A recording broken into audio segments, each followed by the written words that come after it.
Coucou, c'est Pat et nous nous retrouvons pour le tirage à thème choisi à la découverte de soi. J'espère que vous allez bien. Nous sommes partis pour les plaisirs et les passions aujourd'hui. Donc déjà, qu'est-ce que c'est pour vous les plaisirs, les passions? Quelles sont les choses qui vous font plaisir? Quelles sont vos passions? Est-ce que vous en avez? Est-ce que vous osez explorer ça? Est-ce que vous osez prendre du temps, de l'énergie, consacrer de l'argent à ce qui vous fait plaisir et à vos passions? Est-ce que vous osez les exprimer aussi? Puisque on peut aussi être dans quelque chose où on n'ose pas trop dire ce qui nous fait plaisir, on n'ose pas en parler, échanger, communiquer là-dessus. Et ça, ça peut être déjà dommage puisque les personnes autour de nous, pour nous faire plaisir, si elles ne connaissent pas ce qui nous fait plaisir, ça va être compliqué. Et puis, nos passions, est-ce qu'on consacre du temps à se poser, à être tranquille, à ne pas être dans l'action, le faire, faire, faire tout le temps, et du coup à se reconnecter à ce qui est vraiment cher à notre cœur, qui nous fait du bien, qui nous donne de bonnes énergies, qui nous met dans une belle dynamique. Donc voilà, il y a un petit peu déjà tout ça que vous pouvez regarder de plus près, et puis on va aller voir les cartes, ce qu'elles nous transmettent. Alors, j'en ai une qui est retournée, là. L'amour. Bon. Eh ben, on est en train de... Mais j'en ai plusieurs de retourner. L'argent. Bon. Alors, on continue. Alors, déjà, par rapport à l'amour et l'argent, donc c'est intéressant puisqu'on parlait de prendre du temps pour soi, est-ce qu'on osait exprimer ça? Est-ce qu'on osait consacrer du temps, de l'énergie et de l'argent, hein? Donc là, ça insiste là-dessus, hein. Le faire avec amour, c'est-à-dire que c'est là, ce que je ressens, c'est vraiment de se manifester de l'amour, d'être dans l'amour de soi, d'être dans quelque chose de vraiment bienveillant, etc. par rapport à nous, pour qu'on puisse oser exprimer les choses qui nous font plaisir et prendre du temps pour ça. Et puis nos passions. C'est vraiment être dans l'amour aussi par rapport aux personnes qui nous entourent, puisque si on ose exprimer les choses, on ose communiquer sur les choses, on va se sentir plus paisible, hein, et donc être mieux avec les personnes qui nous entourent. Donc là, on nous interpelle sur cette affaire de: est-ce que vous consacrez de l'argent? Est-ce que vous vous autorisez à consacrer un budget à ce qui vous fait plaisir et ce qui vous passionne? Ça, c'est une vraie question. Je pense à un exemple par rapport aux mamans qui sont souvent dans faire plaisir aux enfants, leur acheter tout ce qu'il faut au niveau vêtements, au niveau de ce dont ils ont besoin au quotidien, etc. Et de finalement mettre complètement de côté leur plaisir et leur passion. Et donc l'argent, c'est vraiment le budget de la famille, pour les enfants, pour la maison, pour tout ça. Mais on n'a pas trop de place pour soi-même, hein, et en particulier, et alors encore moins pour les plaisirs et les passions. Vous voyez? Ça peut être vraiment ça, d'autant qu'on a l'estime de soi ensuite. Donc là, c'est quelque part quelle place on se donne dans notre vie, à tous les niveaux, hein. Quel, ouais, c'est vraiment, quel positionnement on a aussi, et on ose, prendre ou pas, et du coup, quelle priorité on met, sur soi ou pas. L'estime de soi, elle est, un ensemble de choses, donc on a l'amour de soi, l'image de soi et la confiance en soi. Et l'image de soi et l'amour de soi, on en parlait tout à l'heure. L'image de soi, si on est tout le temps dans faire les choses par obligation, faire les choses qu'on pense le mieux, qui sont les plus importantes, blablabla, blablabla. On ne s'occupe pas du tout de soi, on n'est pas forcément bien, on n'est pas forcément joyeux du coup, et on va avoir une estime de soi qui n'est pas nourrie au quotidien. On n'est pas dans la joie, on n'est pas dans nourrir ses besoins, etc. Vous voyez? On est un peu trop. Alors là, on nous parle de nos drivers. Donc les drivers, il y en a 5 qui sont les plus communs chez les personnes en général. Et ces drivers, ce sont des croyances limitantes qu'on a depuis tout petit. Alors après, elles ont un degré plus ou moins important.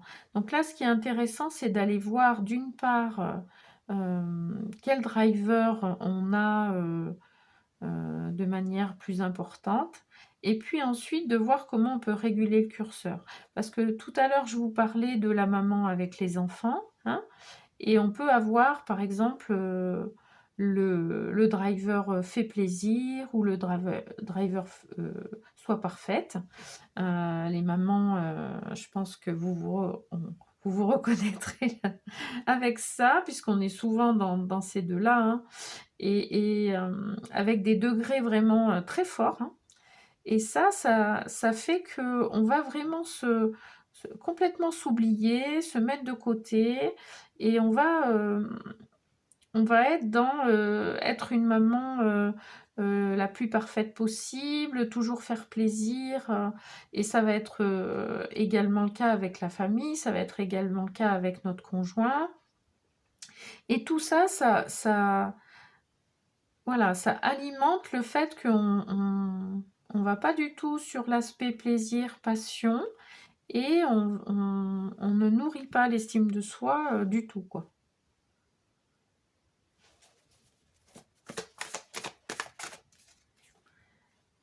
Alors là, on nous parle des émotions. Ouais.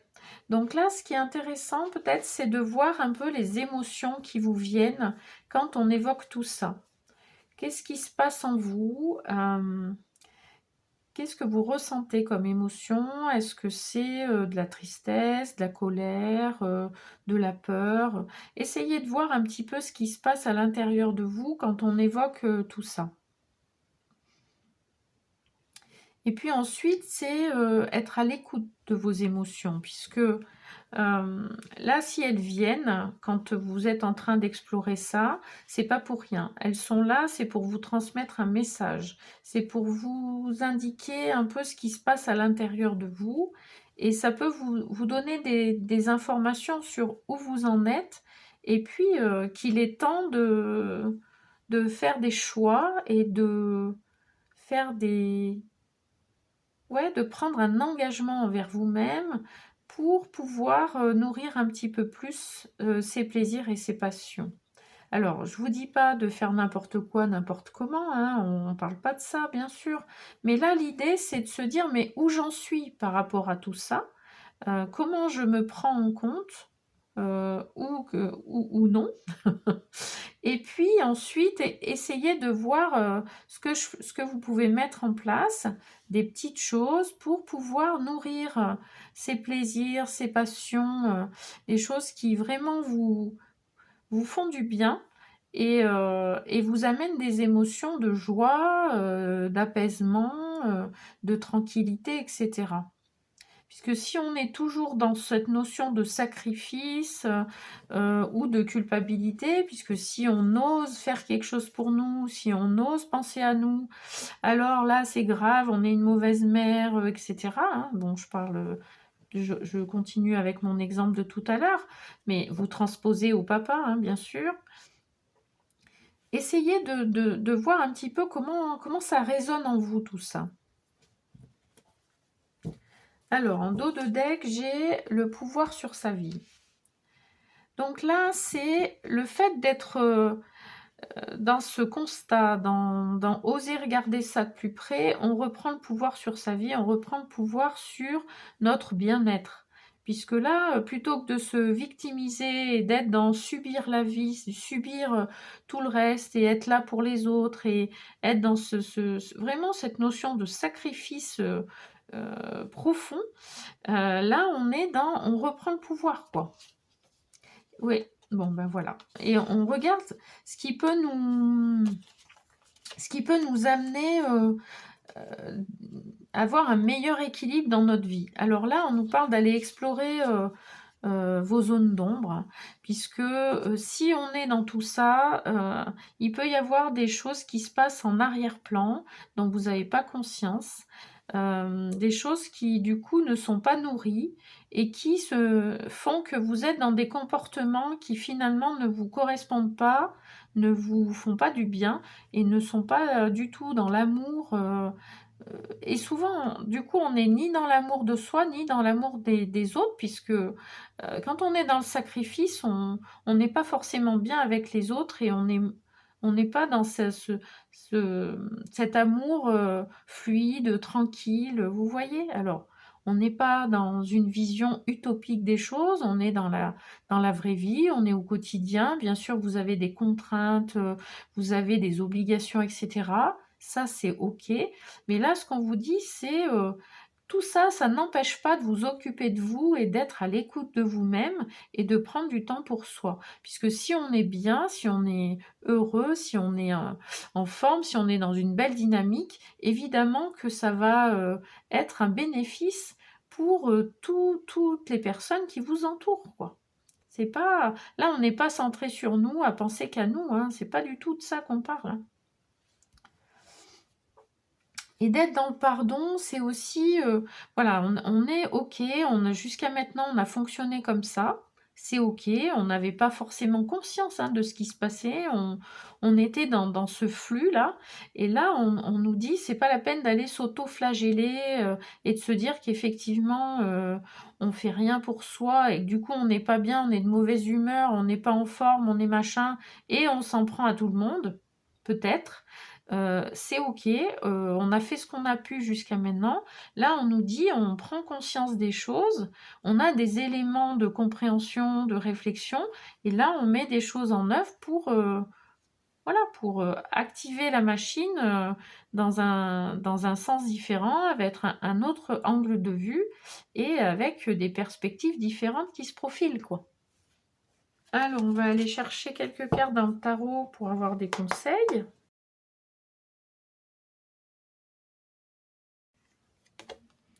Oui, bon bah voilà. On a le 4 d'épée. Le 4 d'épée, on nous dit, on se pose, on coupe le cerveau, on prend des temps de repos, on prend des temps de réflexion pour avoir une vision différente de ce que on voyait jusqu'à maintenant, hein. On change de perception et on va s'autoriser à quelque part se poser pour pouvoir prendre des décisions qui soient justes, qui soient objectives et qui permettent à nous et à nos proches d'être mieux, hein. C'est ce qu'on disait, hein. Le valet d'épée. Bon, le valet d'épée, il est en train d'apprendre, il est en train d'explorer d'autres manières de penser. Il fait des choix et à la fois, il est ouvert à l'apprentissage, à comprendre les choses d'une manière différente. Il est ouvert aussi à la communication pour pouvoir exprimer ce qu'il ressent, comment il se sent, puisque là, c'est important aussi pour vous de communiquer. Si vous, jusqu'à maintenant, vous n'avez pas du tout été dans tout ça, c'est important de pouvoir en parler, de pouvoir exprimer ce qui vous fait plaisir, ce qui vous passionne et comment vous pouvez mettre en œuvre des choses. Parce que sinon, votre entourage, il comprend rien, quoi. On est là complètement... sacrificiel, etc. Et puis tout d'un coup, on va faire des choses pour soi, ouh là là là là, quoi. Alors notre ego, là, il est en mode alerte rouge, et puis notre entourage, il se pose des questions, il peut être un peu déstabilisé aussi, mais c'est une question de communication. Il n'y a pas de culpabilité à avoir. On fait les choses tranquillement, vous les faites à votre rythme, et l'idée, c'est de communiquer, d'expliquer, de pouvoir en parler pour que les choses, elles se mettent en place dans la douceur, hein. On n'est pas en train de faire la révolution et de mettre à mal soi et les autres, hein. C'est pas de ça qu'on parle, hein. Voilà. On a notre reine de coupe qui nous dit on y va avec notre cœur, on y va tranquillement, on se positionne, mais vraiment avec amour, hein. La reine de coupe, c'est ça, hein, elle y va avec le cœur. Elle y va, oui, elle ose y aller, c'est aussi ça, hein, on se positionne, mais avec amour, quoi. Vous voyez? Tranquillement. Sans être, voilà, donc là, ce qu'on nous dit avec le 7 de coupe, c'est on est dans aller chercher ce qui nous nourrit, ce qui nous fait du bien, sans être dans l'utopie de quelque chose de miraculeux ou de quelque chose comme ça. Là, on est en train de mettre les choses tranquillement en place dans notre vie pratico-pratique. Et on y va avec le cœur. Hein, c'est vraiment avec le cœur. Oui, alors, là, avec le 3 d'épée, vous pouvez avoir des peurs de... Parce il y a une blessure de trahison là avec les trois d'épée. Donc on peut être dans cette peur de que les autres nous voient comme quelqu'un qui trahit ou qui est égoïste ou qui finalement ça nous renvoie à une blessure de trahison que nous on a vécue et que du coup on se dit non mais moi je peux pas faire ça parce que là quand même c'est une trahison par rapport à ma famille, par rapport à mes enfants, par rapport à mon mari, je sais pas, ou ma femme, etc. Donc là, ce qu'on vous dit, c'est on y va tranquille, on y va doucement, mais sûrement, en prenant du temps pour soi, en essayant de voir ce qui est correct pour nous et ce qui ne va pas perturber on ne fait pas la révolution, hein, comme on disait tout à l'heure, mais à la fois, on met des petites choses en place pour y aller, pour avoir des moments pour soi et pour avoir nourrir ce qui nous fait plaisir et nos passions. Alors, on va aller voir dans l'oracle des cartes lumière pour transformer nos pardons, puisqu'on nous parlait de nos zones d'ombre.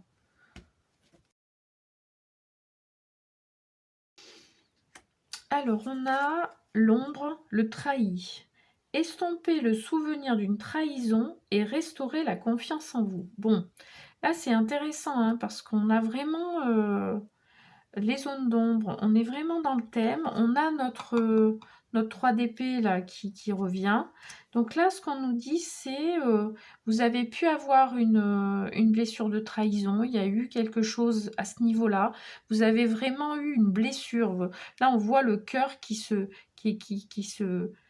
brise en deux, qui est écartelé. Et là, ce qu'on nous dit, c'est que vous êtes dans un contexte complètement différent.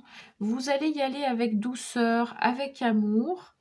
Et ça va estomper cette blessure de trahison et ça va éloigner la peur que vous avez peut-être d'être prise pour quelqu'un qui trahit ou je sais pas quoi. Donc là, c'est vraiment restaurer la confiance en vous. C'est dans le sens où si on y va avec amour, avec douceur, qu'on est dans ce don, hein, comme on était jusque-là avec nos proches, il n'y a pas de souci. On ne nous demande pas de changer ça. Par contre, ce qu'on nous dit, c'est que si on veut être bien avec soi-même, si on veut être dans l'estime de soi, si on veut être dans l'amour avec soi et avec nos proches, alors c'est important de prendre en compte ce qui nous fait plaisir, ce qui nous passionne et d'alimenter ça au quotidien. Ça va nous permettre d'être mieux dans nos baskets, d'être mieux avec nous-mêmes et donc d'être mieux avec notre entourage, avec nos enfants, avec notre conjoint, conjointe et avec notre famille, etc. Vous avez compris. On n'est pas là à se dire qu'on est le centre du monde et qu'on n'a qu'à faire tout péter et que c'est pas grave si ça blesse les autres. C'est pas du tout ça, vraiment pas. Et d'autant plus que là, on dit, c'est une alerte dans les deux sens et on n'est pas là-dedans et vous avez pu être là-dedans par rapport à vos parents, par rapport à votre conjoint, par rapport à je ne sais pas qui. Mais là, on n'est pas là-dedans. On est dans qu'est-ce qu'on choisit de faire, comment on choisit de le faire et on y va tranquillement. Pour terminer, on va aller dans l'oracle de la féminité sacrée. Je vous invite à liker la vidéo, à partager cette vidéo si vous pensez que ça peut parler à quelqu'un de votre entourage. Et puis à vous abonner si ce n'est pas encore fait et que les contenus que je vous propose vous plaisent. Alors on a la graine de vie. Décidez aujourd'hui de vivre pleinement votre vie, votre incarnation. Bon, voilà. Donc là, tout est dit. De vous reconnecter à vos plaisirs, à vos passions. Ça va vous permettre, comme on disait, d'être dans l'amour, de nourrir votre estime de soi, d'être beaucoup mieux au quotidien, donc d'être dans la joie, d'être dans vraiment profiter de la vie et tout en étant disponible, présente pour vos proches, mais sans vous oublier, sans vous mettre de côté quelque part, hein. Vous voyez? Voilà, et ben écoutez, je vous souhaite une belle fin de semaine. Je vous envoie plein de belles énergies et je vous retrouve très vite.